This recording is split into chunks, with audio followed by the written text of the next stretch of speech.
Idolatry, the worship of idols, false gods. So we have a merciful God. He's a God of our father Abraham. Abraham being our father in faith. You could say the initial faithful of the old covenant. Now, if we truly go forward and analyze what the idol is, it's like Aaron's cow. False God has eyes but cannot see, has ears but cannot hear us, has a mouth but cannot talk. So God goes and says this to Moses and his people of Israel. Well, God doesn't contradict himself.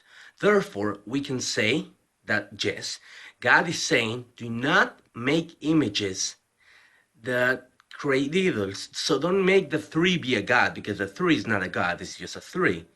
But then God goes and says this. God himself allows us to use images in the ark, and this is not the only time he does. We furthermore see that in Chronicles, I will use the old name of the book Chronicles, we have a retouching moment about the ark. Check it out.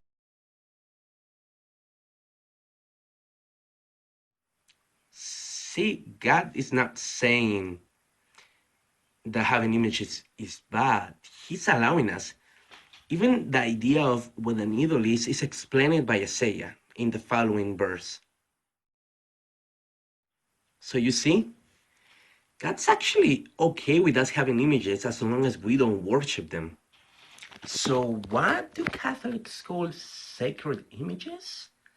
Well, I have one. I love icons. Iconography is one of my favorite type of Christian art. It goes even more than the Western Roman Rite Catholic idea of statues.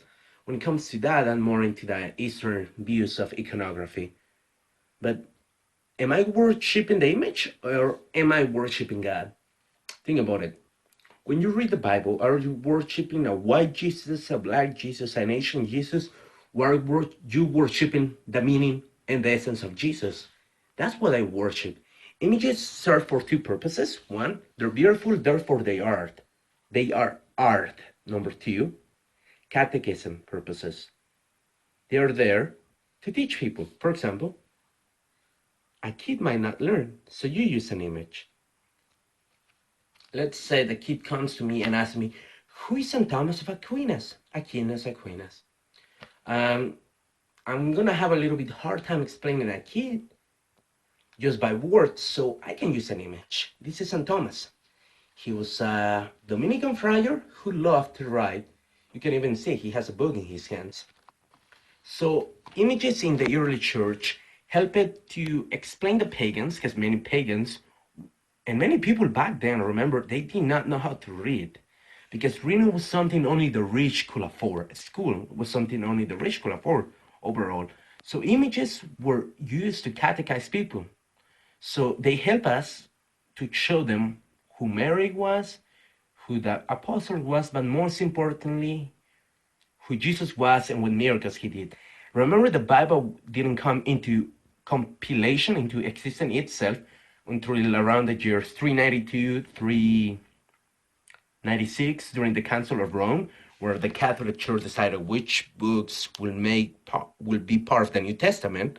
And then we get St. Augustine, who helped the entire church agree that the book of Revelations, Apocalypse, and Hebrews must be in the Bible because they were inspired by God.